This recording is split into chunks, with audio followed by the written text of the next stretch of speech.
Kom ons bid saam.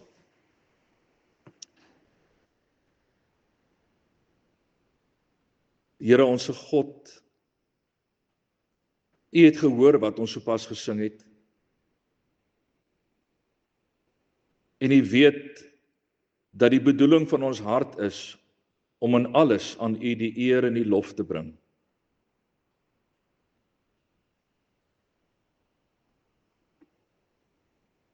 En Here, daarom bid ons dat in ons saamwees vandag, in ons soms stamelende woorde,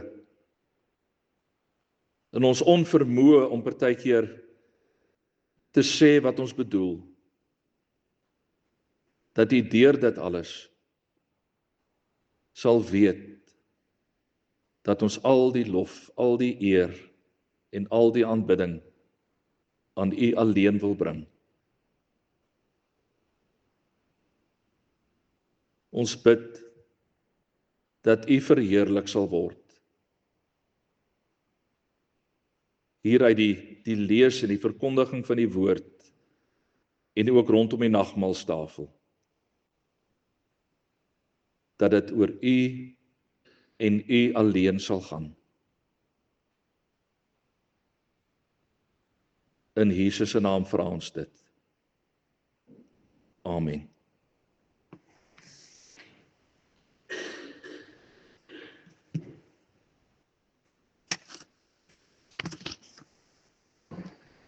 Ons gaan konsentreer vandag op Openbaring 10 en Openbaring 11, maar miskien net so 'n bietjie iets vooraf wat ek wil deel. Ek het vroeër die week in my eie stilte tyd sommer gesit en wonder oor die betekenis van Openbaring in vandag se tyd, in Suid-Afrika in die jaar 2025. En ek besef toe dat die boodskap wat ons vandag uit Openbaring kry, in 'n sekere mate radikaal verskil van die boodskap wat die mense gekry het in die jaar 95 na Christus, toe Johannes hierdie boek geskryf het. Die kerk in Suid-Afrika verkeer eintlik nie onder enige druk nie. Nie in die sin dat ons in lewensgevaar verkeer, as ons sê dat ons Christene is, of as ons hier in die kerk by mekaar kom nie. Nie een van ons is bang dat as ons hier by die deur gaan uitstap vandag, dat ons doodgemaak sal word, omdat ons hier in 'n erediens was nie. Trouwens, ek is redelik oortuig daarvan dat nie een van ons enige iemand ken wat al doodgemaak is uitsluitlik omdat die persoon in die Here geglo het nie. En ek vermoed ook baie sterk dat nie een van ons dit al ooit regtig aan ons eie lyf gevoel het, dat ons fisies gemartel is of op een of ander manier fisies 'n seer gekry het, omdat ons geloof in Jesus Christus bely nie. Dit was natuurlik anders in die tyd van Johannes, toe hy Openbaring geskryf het.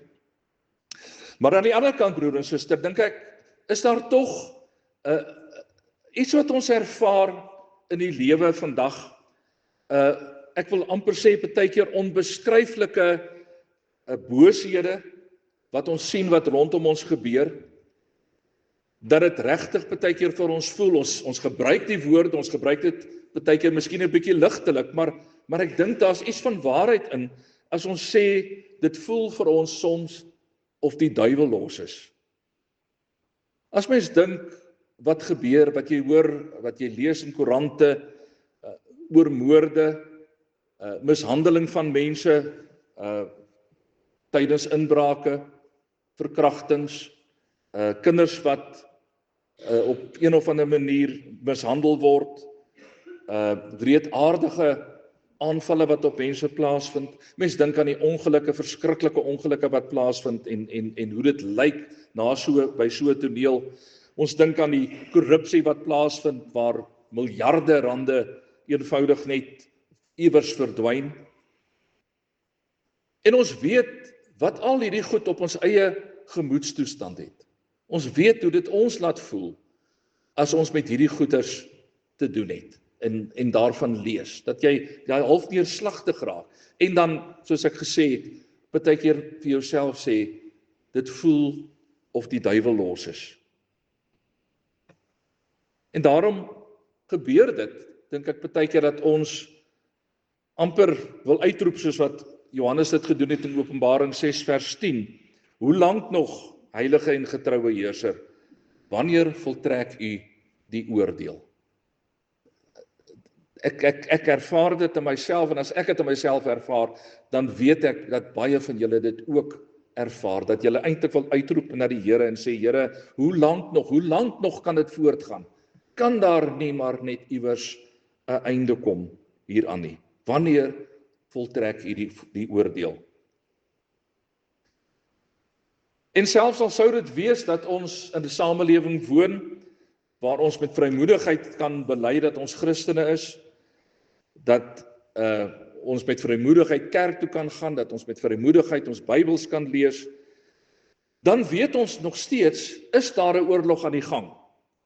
Daar is 'n oorlog tussen die lig en die magte van die duisternis aan die gang. Ons gaan van volgende week af bietjie meer aan daai dinge begin aandag gee. Maar ons sien dit daagliks eintlik rondom ons afspeel. En dan een van die kernboodskappe van Openbaring is dan inderdaad dat Johannes vir ons sê, daar gaan 'n finale oordeel wees.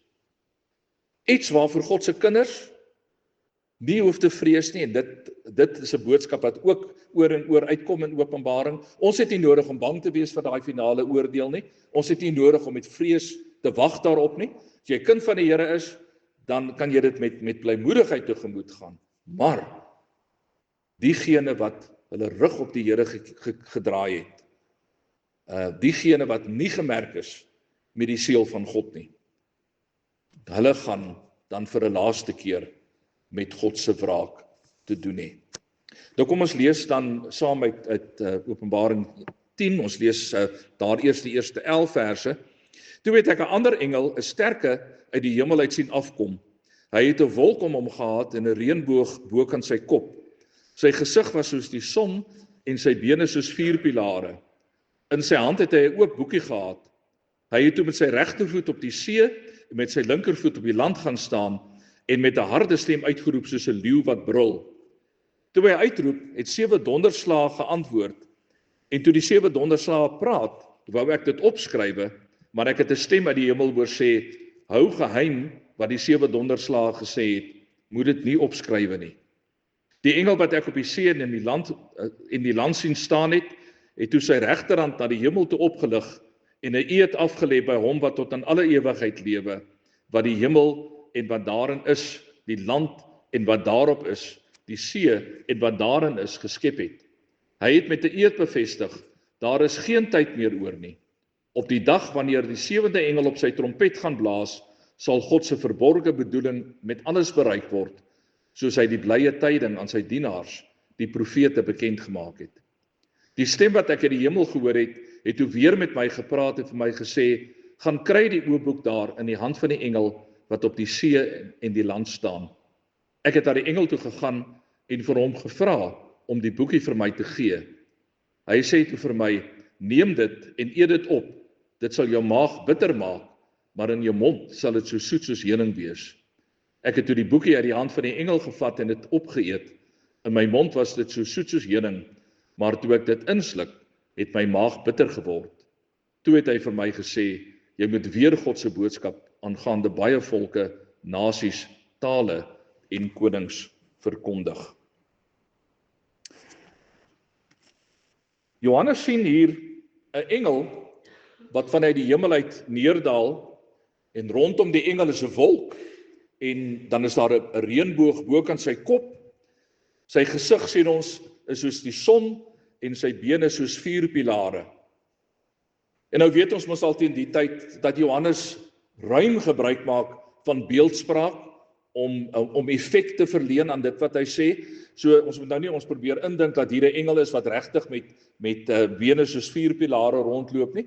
Dit gaan daaroor dat hy vir ons iets oor God se mag en oor God se heerlikheid wil laat deurkom met hierdie beskrywing van die engel en dan veral ook met die wolk rondom hom en die reënboog bo aan sy kop. En dan sê dit vir ons dat hierdie engel staan met sy een voet op die land en met sy ander voet op die see, en dit dui vir ons dan daarop dat die boodskap wat hierdie engel wil bring vir almal bedoel is. So dit is nie net vir een land bedoel of vir een plek bedoel nie, maar die manier waarop hy staan met sy een voet op die land en die ander een op die see wil vir ons sê, dit wat ek nou sê, geld vir alle mense. In sy hand sien ons dat die engel dan 'n boekie het, 'n klein boekie. Dis moontlik 'n replika van die groot boek waarvan ons in Openbaring 5 gelees het, die een wat met die 7 seels toegebind is. Nou net 'n kleiner weergawe daarvan. Ons weet nie presies nie, maar dit lyk tog asof dit dalk miskien net 'n verkleinde weergawe is van die groot boek waarin God se raadsplan vir ons opgeteken is. En dan roep hierdie engel met 'n harde stem uit, en ons lees daar dat daar gesê word dat die stem klink soos die gebrul van 'n leeu, en dan in reaksie daarop is daar 7 donderslae.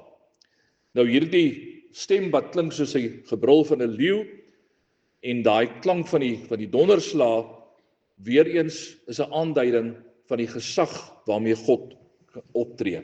In Hosea 11 vers 10 in die Ou Testament nou lees ons: hulle sal die Here volg, hy sal brul soos 'n leeu, en wanneer hy brul, sal sy kinders vol ontzag uit die weste kom. So die beskrywing weer eens is om vir ons iets aan te dui van die grootheid van God.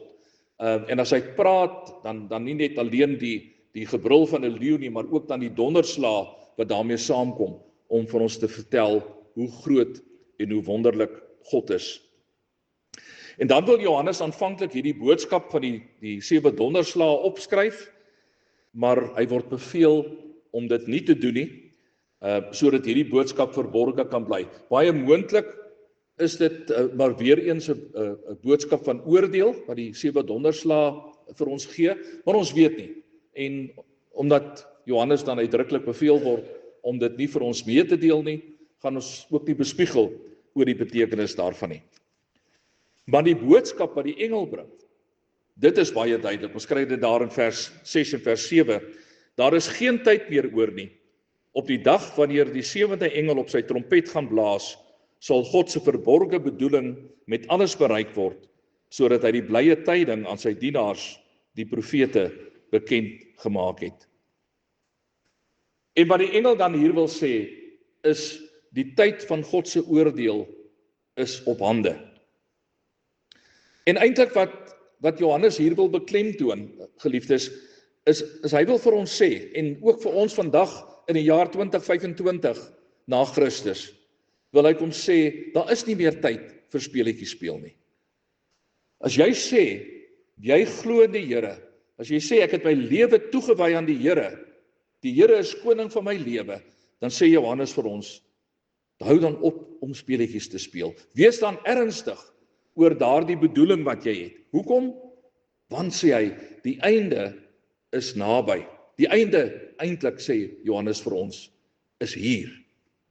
Die tyd is op hande wanneer God sy finale plan in werking sal stel.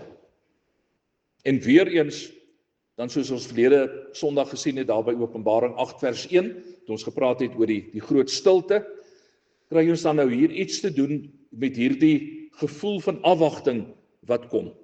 Alles is gereed, die tafel is gedek as dit ware.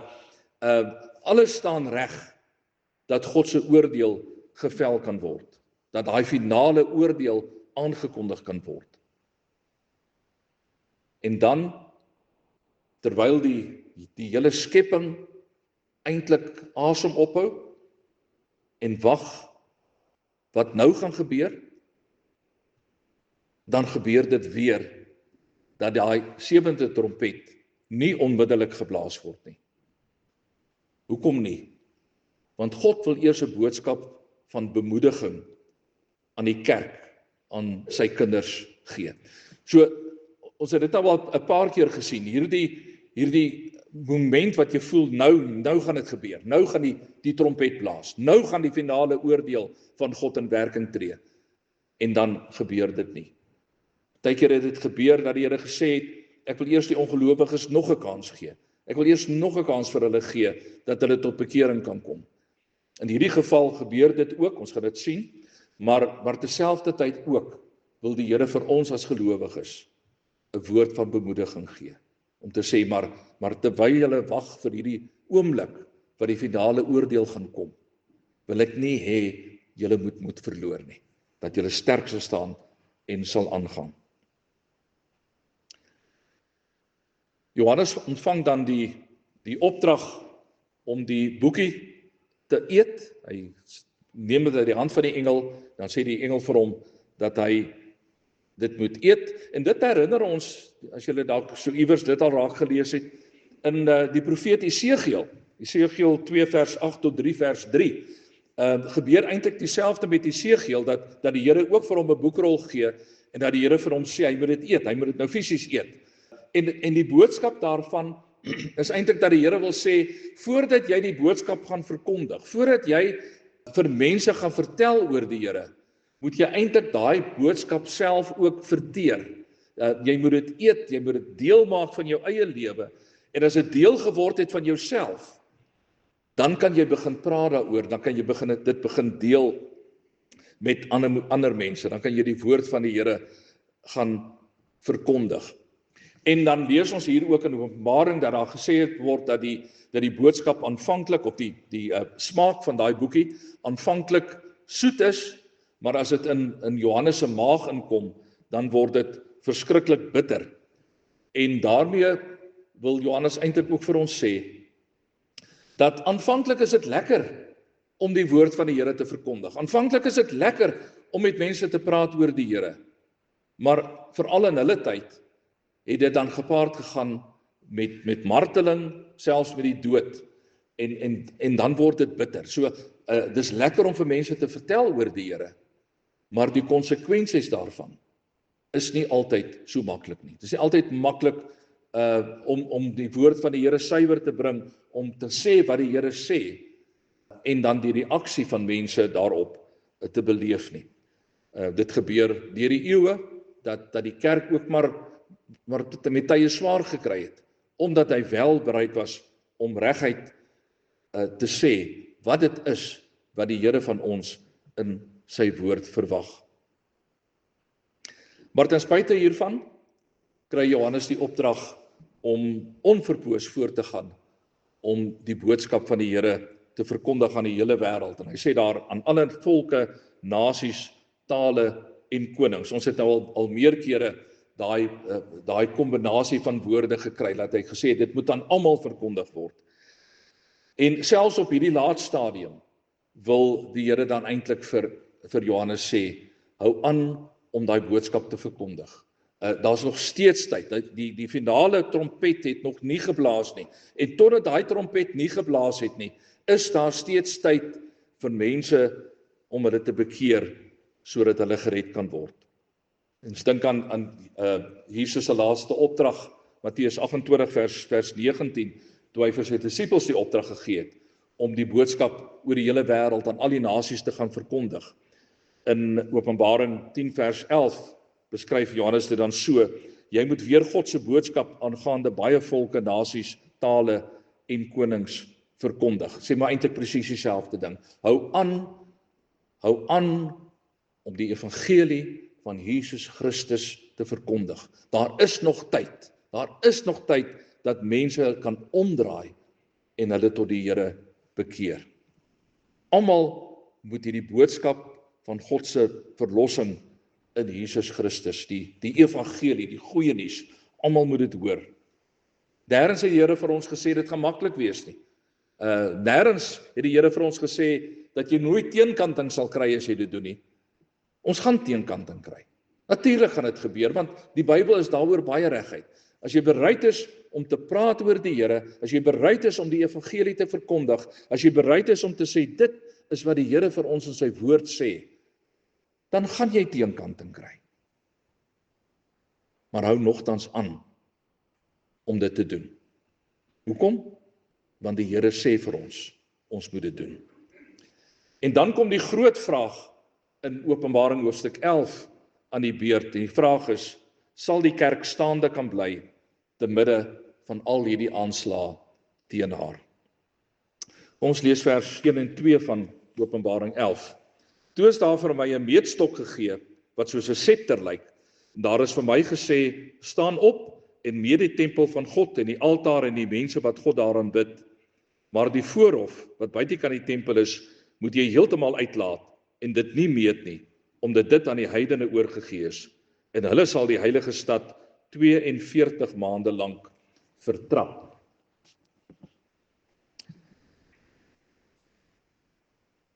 Johannes kry nou die opdrag om 3 dinge te gaan meet.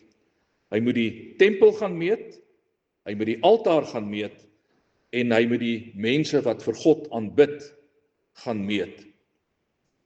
Nou dis nou weer 'n beeld wat uit die Ou Testament uitkom, veral in die boeke, die profete Jesegiel, en dan ook veral Sagaria, het hulle ook te doen gehad daarmee, dat God vir hulle 'n opdrag gegee het, om iets te gaan meet. En die betekenis daarvan, is om te sê, dit wat ek meet, is afgesonder vir God. Dit is Godsinne. So, baie duidelik wil Johannes dan kom sê, dat die tempel, die altaar, en die mense wat vir God aanbid, die mense wat met ander woorde die seël van God ontvang het, wat ons al vroeër na gekyk het, dat hulle almal en alles aan God behoort. Dat hulle is vir God afgesonder, en God bewaar hulle. Maar natuurlik moet ons nou nie hier gaan dink aan die fisiese tempel nie. Hoekom nie? Want die fisiese tempel het in Johannes se tyd glad nie eens meer bestaan nie. So 25 jaar of wat voordat Johannes Openbaring geskryf het, is daai tempel vernietig. Jaar 70 na Christus is die tempel vernietig. So daar is nie meer 'n tempel wat hy fisies kon gaan meet nie. So dit gaan hier oor 'n geestelike verstaan van wat bedoel word, en dit gaan oor die kerk van die Here Jesus. Ons het dit mos nou 'n hele paar keer gesien, soos wat ons gevorder het met Openbaring. Dat dit gaan oor die kerk van die Here Jesus, al die gelowiges uit die Ou Testament, ook al die gelowiges uit die Nuwe Testament, tot vandag toe nog steeds, almal van ons word ingesluit by hierdie groep mense wat aan die Here behoort. Ons almal is deel van die kerk van Christus. Het gaan nie net oor ons NG gemeente hier in Paul-Pietersburg nie, maar dit gaan oor die kerk van Christus wêreldwyd, wat God gesê het, ek sal die kerk bewaar, en ek sal sorg, dat die kerk niks oorkom nie. So dis beeldspraak, hierdie afmeting van die tempel en die altaar en die gelowiges, beeldspraak om te sê, dat God beloof, ek sal vir hierdie goed sorg, ek sal sorg, dat dit niks oorkom nie, ek sal sorg, dat hulle bewaar word. En dit, geliefdes, ek het gepraat van die troos wat in die kerk gegee word. Dit is die troos wat ons ook vandag het. Dat ons vandag kan sê, ons is deel van die kerk van die Here Jesus, en die Here het gesê, ons hoef nie bang te wees nie. Hy sal ons beskerm, en hy sal ons bewaar. Selfs te midde van vervolging wat kan kom, al beleef ons dit dan nou nie self nie, maar as dit sou kom, sê die Here nog steeds, sal ek my kerk bewaar. En dan lees ons daar dat die heilige stad, en simbolies dan van die kerk van Christus, word vir 42 maande lank vertrap. Nou ons gaan nog 'n hele paar keer te doen kry in Openbaring met hierdie tydperk van 42 maande, en ek gaan veral as ons by Openbaring 20 kom, gaan ek so 'n bietjie dieper ingaan oor die betekenis van hierdie 42 maande, bietjie meer in detail daarna kyk. Maar in kort, dit gaan oor die hele eindtyd, die hele tyd waarin ons nou leef, van Christus se eerste koms tot met sy wederkoms. Ons het ons gesê, daai hele tyd staan bekend as die eindtyd, en in hierdie hele eindtyd word die kerk vertrap, word daar allerhande aanslae teen die kerk uitgevoer, en simbolies staan dit dan bekend as die tydperk van 42 maande, wat die kerk vervolg word. En dan op ander plekke, skryf Johannes, praat hy van 3,5 jaar, tydjie praat hy van 1260 dae, 1260 dae, dink ek is dit vertaal in die Afrikaans. En dan in die ou vertaling, in die 53 vertaling, word die woorde ook gebruik, 'n tyd en tye en 'n halwe tyd. En dis alles presies dieselfde. 42 maande is 3,5 jaar, is min of meer 1260 dae en is ook 'n tyd en tye en 'n halwe tyd. So elke keer as ons hierdie terme hoor, dan dink jy daaraan, die 42 maande dui vir ons simbolies aan die tyd wat die kerk vervolg word, wat daar aanslae teen die kerk is. En dit het gebeur van die begin af, van Jesus se eerste koms, dit gaan voortgaan tot met sy tweede koms, maar simbolies beskryf Johannes dit vir ons as 'n tydperk van 42 maande. Maar soos sê, ons gaan dan by Openbaring 20, gaan ons bietjie meer in groter detail daarna kyk. Kom ons lees dan vanaf vers 3 tot 13. Ek sal aan my 2 getuies opdrag gee, en hulle sal met rouklere aan my boodskap 1260 dae lank verkondig. Hulle is die 2 olyfbome en ook die 2 lampe wat voor die Here van die aarde staan. As iemand hulle kwaad wil aandoen, kom daar vuur uit hulle monde uit en verteer hulle vyande. So moet elkeen doodgemaak word wat hulle kwaad sal wil aandoen. Hulle het die mag om die hemel toe te sluit, sodat daar gedurende die hele tyd, wanneer God se boodskap verkondig word, geen reën sal val nie. Hulle het ook die mag om al die water in bloed te verander en om die aarde met allerlei plaae te tref, so dikwels as hulle dit nodig vind. Wanneer hulle egter hulle getuienis klaar gelewer het, sal die dier wat uit die onderaardse diepte uitkom, teen hulle oorlog maak, hulle oorwin en hulle doodmaak. Hulle lyke sal in die hoofstraat van die groot stad lê, waar hulle Here ook gekruisig is. Die stad word sinnebeeldig Sodom en Egipte genoem. Mense van al die volke, stamme, tale en nasies sal hulle lyke 3,5 dae lank daar sien lê en nie toelaat dat hulle begrawe word nie. Die bewoners van die aarde sal bly wees oor hulle dood en hulle daaroor verheug. Hulle sal vir mekaar geskenke stuur. Hierdie 2 profete was immers vir die bewoners van die aarde tot 'n tuistering. Na die 3,5 dae het daar egter asem en lewe van God af aan hulle gekom. Hulle het opgestaan en groot vrees het almal oorval wat hulle gesien het. Hulle hoor toe 'n harde stem uit die hemel vir hulle sê, kom op hierheen.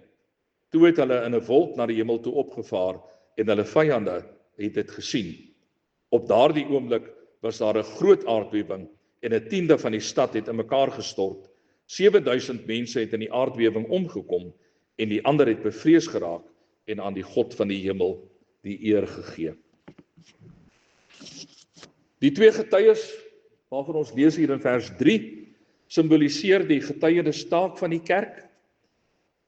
So vir hierdie hele tydperk van 42 maande, dan die hele eindtyd van Jesus se eerste koms tot sy tweede koms, of dan vir die volle tydperk van 1260 dae, of soos dit daar in vers 3 gestel word, moet die kerk daarmee voortgaan om die wêreld te vertel van die verlossing in Jesus Christus.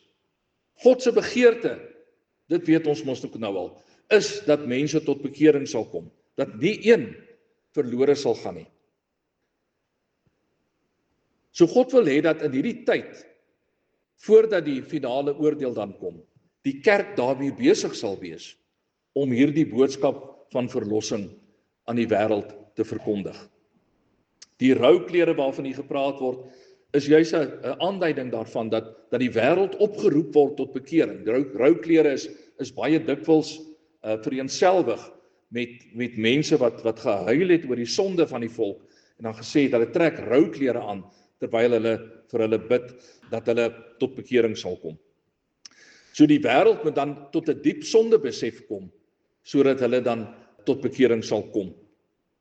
Nou wie hierdie 2 getuies was, is nie vir ons duidelik nie, dit word nie vir ons gesê nie. Daar's baie bespiegeling daaroor, maar die mees waarskynlike verklaring is dat dit Moses en Elia was, Moses as verteenwoordiger van die wet van die Ou Testament en Elia as die grootste profeet, die bekendste profeet uit die Ou Testament. En hulle was ook die 2 persone wat saam met Jesus op die berg van verheerliking was. So ek dink daar's goeie rede om te sê dat die 2 getuies waarvan hier gepraat word, waarskynlik dan Moses en Elia was.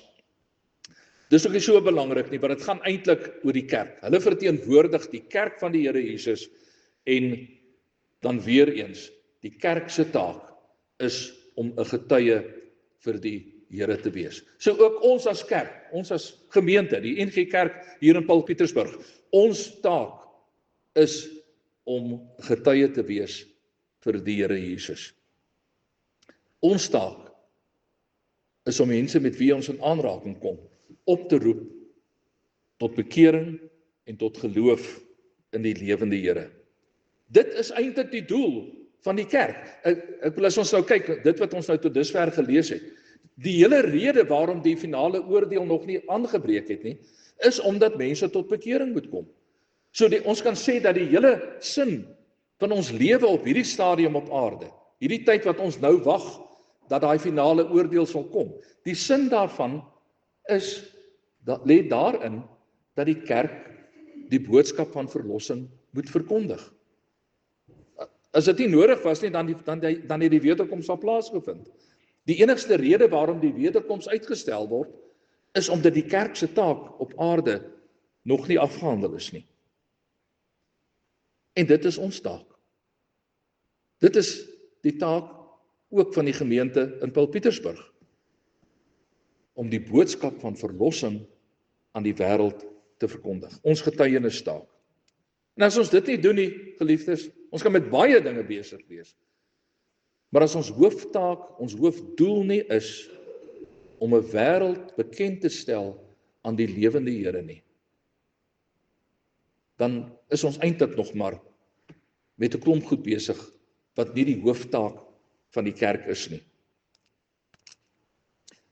In vers 7 en 8 word daar vir ons vertel dat die dier uit die aarde teen die getuies die kerk oorlog voer. Ons gaan nog baie praat oor die dier, veral oor so 2 weke, hoop ek om by Openbaring 13 stil te staan, dat ons dan gaan praat oor die dier. Maar luister mooi hoe word dit beskryf. Wanneer hulle egter hulle getuienis klaar gelewer het, sal die dier wat uit die onderaardse diepte uitkom, teen hulle oorlog maak, hulle oorwin en hulle doodmaak. Hulle lyke sal in die hoofstraat van die groot stad lê, waar hulle Here ook gekruisig is. Die stad word sinnebeeldig Sodom en Egipte genoem. Mense van al die volke, stamme, tale en nasies sal hulle lyke 3,5 dae lank daar sien lê en nie toelaat dat hulle begrawe word nie. En wat Johannes hier doen is om doelbewus woorde te gebruik en 'n beskrywing te gebruik wat ons herinner aan die dood van Jesus Christus, die kruisdood van Jesus. Daarom sê hy vir ons dat hulle lyke lê daar in dieselfde stad waar die Here Jesus gekruisig is. In Jesus se geval was die Jode vasoortuig geweest, toe Jesus daar dood is, toe daai spies in hom ingedruk is en hulle gesien het, nou is hy dood. Toe is die Jode vreeslik opgewonde geweest, want nou uiteindelik is hulle ontslae van Jesus. Hulle was vasoortuig dat hulle nooit weer iets met Jesus te doen gaan hê nie. Maar toe, 3 dae later, toe staan Jesus op uit die dood uit. En ook wat die kerk betref, glo baie mense dat die kerk van Jesus Christus reeds sy einde bereik het. 'n Suid-Afrikaner wat ek leer ken het, wat tans in België woon, vertel vir my die afgelope week, dit is maar sy berekening, maar dalk is hy min of meer reg, dat hy sê 99% van die bevolking in Europa het geen godsbesef meer nie. Geen wonder dat die goddelose fees vier nie. Want hulle verkeer onder die wanindruk dat hulle uiteindelik ontslae is van die kerk. Dat hulle uiteindelik ontslae is van die 2 getuies waarvan ons hier lees in Openbaring. Die vreugde is groot omdat die kerk van die Here Jesus oënskynlik oorwin is en die gelowiges nie meer die wêreld kan aanspreek en tot verantwoording kan roep nie. Maar wat hulle nie besef nie, geliefdes, wat hulle nie besef nie, is dat die kerk nooit doodgemaak kan word nie.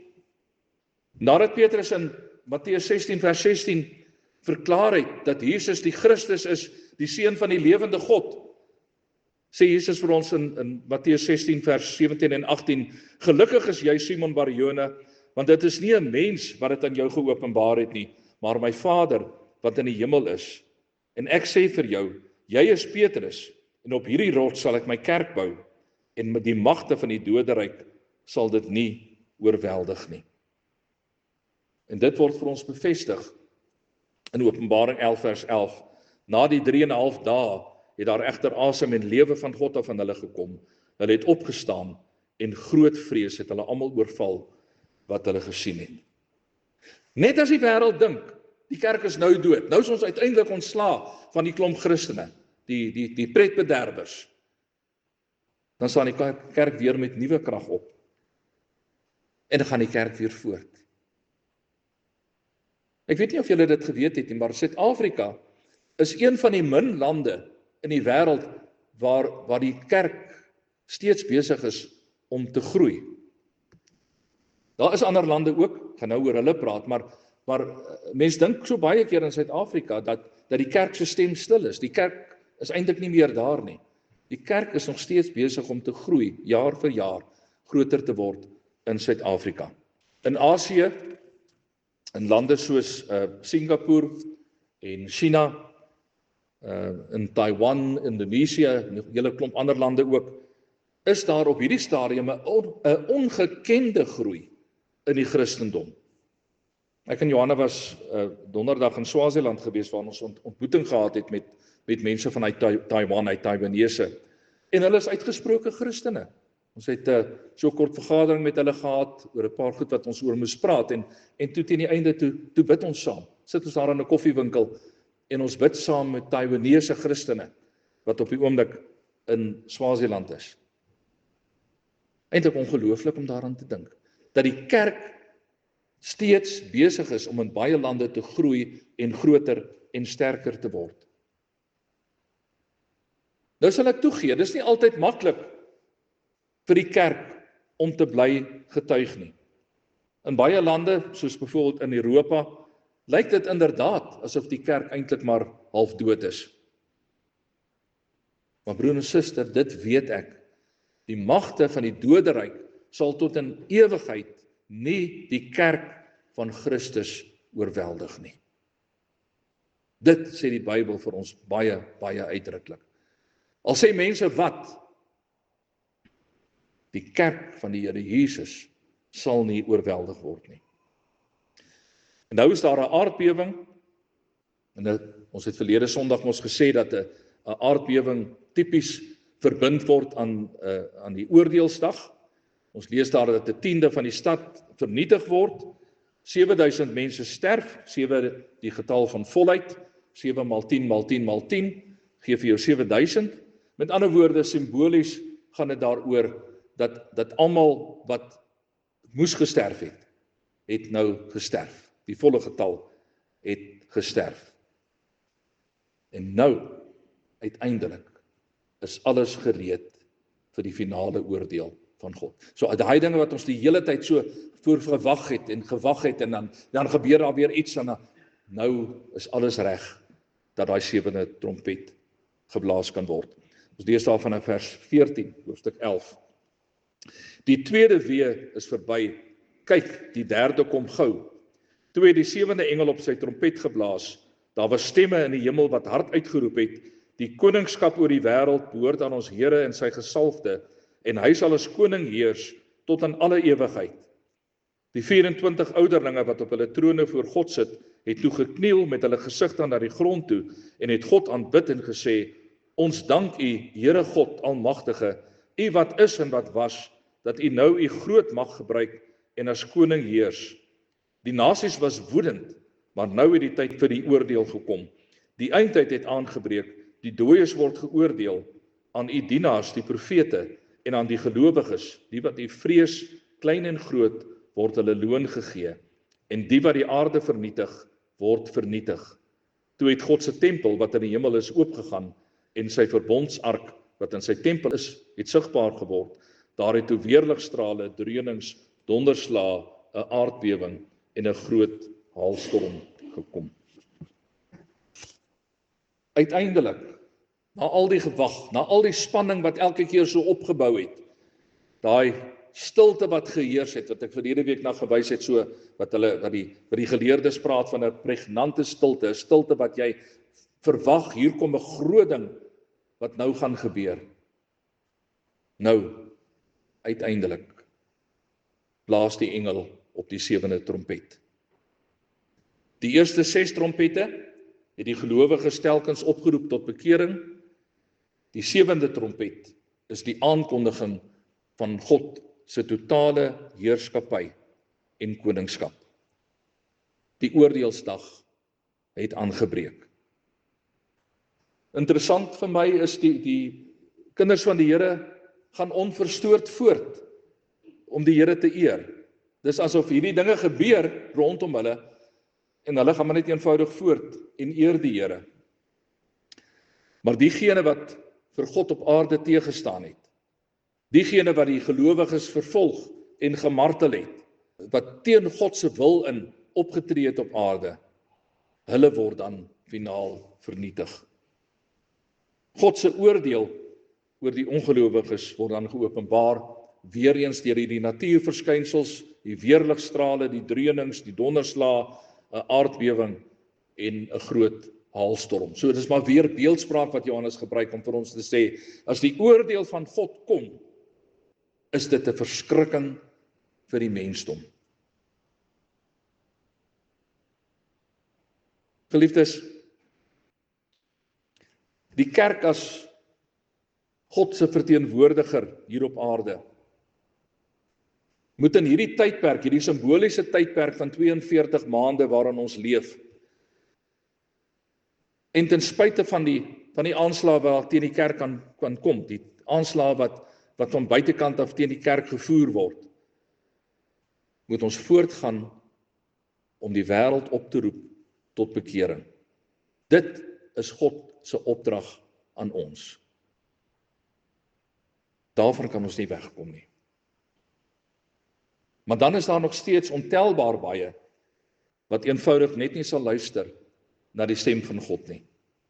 En dit is oor hierdie mense wat hulle self verhard teen God, wat die 7de trompet dan uiteindelik begin blaas. En die oomblik wat daai trompet begin blaas, dan hoor ons is daar 'n loflied in die hemel. Tot nou toe het die mense in die hemel, die engele ook, het hulle die eer toegebring aan hom wat is en wat was en wat kom. En nou weet ek nie of julle dit opgelet het toe ek die gedeelte gelees het nie, maar nou verander die woorde van die lied. Nou word die loflied gerig aan hom wat is en wat was. Hoekom? Want Jesus Christus het nou klaar gekom. Ons lees nou van iets wat gaan gebeur in die toekoms, maar as dit gebeur, dan is die verwagting verby. Dan wag ons nie meer vir Jesus wat moet kom nie. Dan het Jesus reeds gekom. Vir baie eeue het dit gelyk asof Satan die oorwinnaar is. Die wêreld het op elke moontlike manier probeer om die Christene te verdruk en om die kerk tot niet te maak. Of dit was deur marteling en veroordeling of wat ook al, die wêreld het probeer om die kerk se stem stil te maak. Vandag steeds glo baie mense dat die dae van die kerk getel is. Hulle maak steeds van die kerk 'n bespotting. Die oningeligtes, mense wat aan Jesus glo, mense wat glo aan 'n eindoordeel, mense wat glo aan 'n nuwe hemel en 'n nuwe aarde, word afgemaak asof jy so bietjie swaksinnig is, as jy nog aan daai dinge kan glo. Maar die Here sê vir ons, dit is die waarheid. En daai waarheid gaan in die lig kom as die 7de trompet geblaas het. Dan besef almal skielik dat God die eintlike oorwinnaar is en dat alles wat hier op aarde gebeur alleen onder God se mag kan plaasvind, met God se medewete kan plaasvind. Ons het dit gesê ook verlede week, dat dinge is nie besig om hand uit te ruk nie. God bly steeds in beheer van alles. Maar wat ons ook weet, vir ons wat vandag leef, Christus het klaar oorwin. Reeds daar aan die kruis, so weet ons mos uit Kolossense hoofstuk 2 uit, het Jesus die duiwel en al die bose geeste oorwin. En wat ons vandag hier op aarde van Satan beleef, al sê ons vir mekaar, dit voel vir ons asof die duiwel los is eintlik maar net Satan se finale stuiptrekkings. En daarom het ons nie nodig om met vrees die toekoms tegemoet te gaan nie. Daarom hoef ons nie te vrees, al lyk dit asof die kerk van alle kante af aangeval en bedreig word nie. Ons het nie nodig om bang te wees daarvoor nie. Al wat God van ons vra, is gaan voort. Bly jy getrou aan my. Verkondig die goeie nuus van Jesus Christus aan die wêreld. En God het beloof, ek sal sorg vir my kerk. Niks sal my kerk vernietig nie. Nooit nie. Amen. Here, ons sê vir U dankie dat ons met vertroue vorentoe kan kyk. En Here, dit is nie altyd maklik nie. Ons lewens is nie altyd maklik hier op aarde nie. Ons word met soveel dinge omring wat vir ons eintlik wil probeer sê dat U beheer verloor het. Maar dankie dat ons vandag opnuut uit U woord uit die versekering kan kry. U sal vir die kerk sorg. U sorg vir die kinders. Elkeen wat beseël is met die seël van God, kan met vrymoedigheid en met blymoedigheid vorentoe gaan. En Here, ons bid vandag vir ons eie kerk, ons bid vir ons NG Kerk. U weet dat daar ook dinge is wat vir ons bekommerd maak.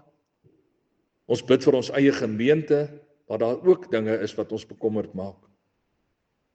Here, ons bid dat U vir ons getrou sal maak aan U woord, dat U van ons U getroue getuies sal maak, ook in hierdie dorpie, waar U vir ons geplaas het. Dat ons sal voortgaan om die goeie nuus van Jesus Christus te verkondig, dag vir dag, waar ons ook al onsself bevind. Ons bid dit in Jesus se naam. Amen.